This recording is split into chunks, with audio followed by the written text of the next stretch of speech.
Hello wonderful people, it is Genevieve, and in this video we're going to draw fall wreaths.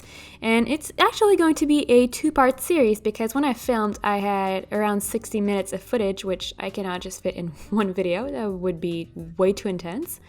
And yeah, in this first part we're going to actually sketch and draw the wreath. So you can follow along using Procreate as usual, but you can use pretty much any software that you want, or even pencil and paper. So just pick your favorite tools and let's start drawing. So as usual, you're going to start by creating a new layer. And in my case, I'm also going to hide this example just so you can see what we're actually doing. And for this sketch, we're actually going to be using multiple layers just so we can move the elements around in the end. So rename this sketch layer to base. And then you're going to pick the color that you want your sketch to be. So that's totally up to you. I'm going to pick black so you can see on the screen. And you're also going to pick a brush that you know you like sketching with. And if you are using Procreate, you can create a perfect circle by holding your pen on the screen and then tapping with a second finger, just like this. In this layer, we don't want to see too much, so you can lower the opacity just so you can barely see it, basically. And you're going to then create a new layer that you're going to struggle to rename to branches. I don't know why I have so much difficulties, but yeah, just rename your new layer to branches. And on this layer, all you have to do is just kind of thicken the circle that you've created for your base and also create some pointy bits. And you'll see what I mean really soon in the video. But basically, you know, if you have a wreath, quite often you have some sort of a base that is made out of branches that are kind of intertwined together. And so that's what we're drawing here. And the branches, yes, they do create some sort of a circular shape, but they're branches, so they do poke out, and that's kind of why you want to sketch out here is like the thickness of the branches in general, but also where they end and when they start, just to make it feel more organic and less like the perfect circle that we sketched at first. So once you're happy with your branches, you're going to hide the base layer that you created at first because we don't need it anymore. You can barely see it, in fact. And you're also going to create a new layer, and this one you're going to rename it to small leaves.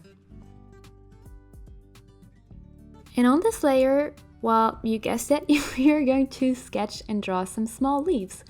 And what I mean by small leaves is just kind of groupments of like very simple, like traditional leaf-shaped leaves.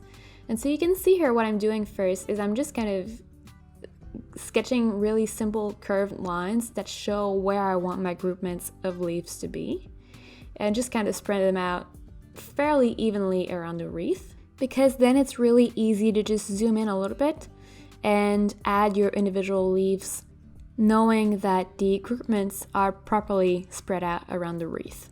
So to draw the leaves, very simple, traditional like teardrop type of shape. And I mean, you could draw more complicated leaves at this step if you wanted to, but I find it really nice to have some balance between these very simple leaves as well as more complicated leaves like we're going to draw in the next step, which you see I'll be using like oak type of leaves, but you could go with maple leaves or whatever. So yeah, just go around your wreath and draw groupments of small leaves. I would say probably 5 to 9 leaves per groupment.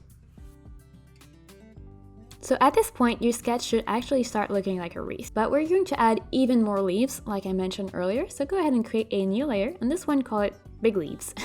And I personally will be drawing oak leaves because we're also going to be drawing acorns later, and just it's from the same tree, so it matches really well. But feel free to draw any type of leaf that you want. You could go with maple trees, or maple leaves, I should say, or really anything. But to start with, just go around and kind of map out where you think your big leaves are going to be. So you can see here I'm just drawing like the general ellipse shape instead of like the actual leaf.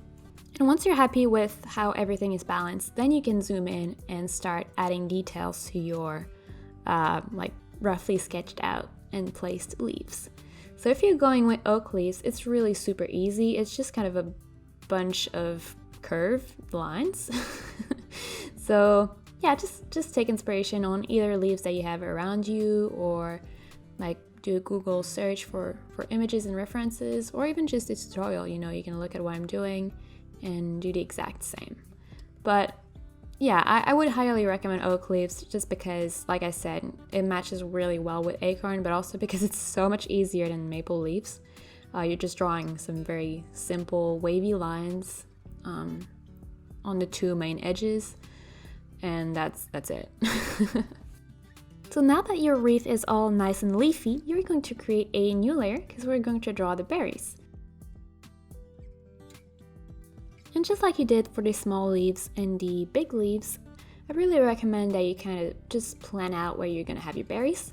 And to do that, I personally just draw like tiny little lines that poke out. And that's going to be where my main berry clutters are going to be.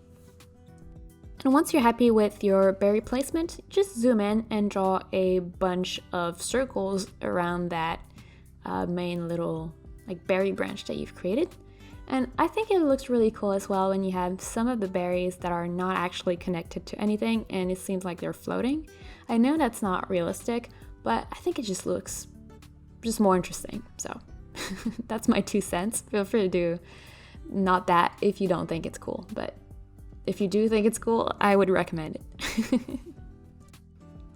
And as you go around, you might also add like very small branches with 2 or 3, maybe 4 berries to kind of balance out the inside and the outside of the wreath. But that's something that you'll get a feel for like the more you sketch your wreath. You're just gonna fill it in by adding more stuff as you go. And one of the benefits of drawing on different layers, I mean if you're drawing digitally of course, is that you're able to move stuff around. So in Procreate, if you use the selection tool set to freehand, you can quickly just select some of your berries and move them around, or I mean I say berries, but you can really just select whatever you want and just kind of change the shape or just the placement or the size, the angle, whatever you want until you get a wreath that seems like balanced and you're happy with. So while you're drawing, take the time to just kind of zoom out and look at how everything is looking together, if it's balanced, if it just is coherent, and if not, use the selection tool to move stuff around until you get a wreath that is just really nice. And the last thing we have to sketch is the acorns. So go ahead and create a new layer that you're going to rename to acorns. And I mean, it might seem like a bit of a complicated shape, but once more, just start ahead by planning where you want everything to be. So you could just be simple like circular shapes that you just sprinkle around your wreath where it seems a bit empty and could use something else in there. So as you can see, you don't need a lot. Actually, you don't want a lot. You just want to fill in the gaps. And once you have everything planned out, all you have to do is just kind of draw a hat on top of your acorn and also just draw kind of a pointy bit that poke out of the bottom. And finally, kind of I don't think it's a stem, but it's probably called something else, but basically some sort of a stem that pokes out of the hat. And you can connect that with the branches, or you can just kind of, like the berries, have it float around. That's depending on the feel that you want your piece to have, but I don't really worry about connecting them together. One thing that I do, however, think looks really cool is when you have 2 acorns that are close to each other, I do connect the 2 stems of these acorns together. Not necessarily to a branch, but the stems I connect together. And at this point, we're just going to be cleaning up the wreath pretty much, because right now it just looks a bit rough. So if you're drawing digitally, I recommend that you just kind of group your layers, and if not, if you're drawing traditionally, everything's going to be on one piece of paper, so there's nothing to group there. But yeah, just group all your layers and rename that to sketch. And depending on what you want to use your sketch for, the cleaning up process is going to be different. But in this case, we're going to color it in the next part. And if that's what you want to do as well, I recommend that you just create a new layer on top of all your sketching lines that you call cleanup, or just like white out or eraser, what you want. And with a white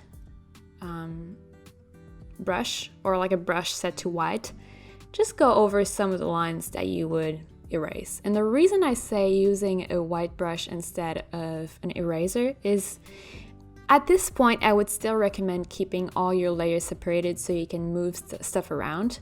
And Using this white brush instead of the eraser allows you to just kind of go over everything instead of having to switch layers every time you want to erase a line and like wondering, oh god, which layer is that on, you know, this little sketching line.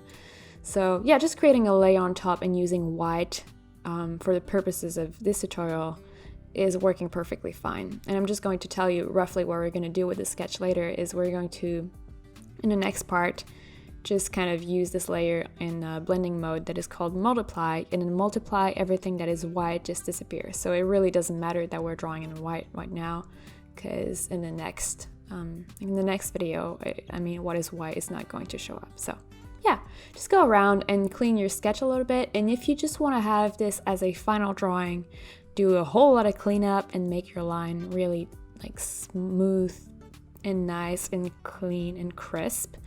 But if it's just a sketch that you're going to use as a base for a fully colored illustration, roughly clean it up and that's going to be perfectly fine.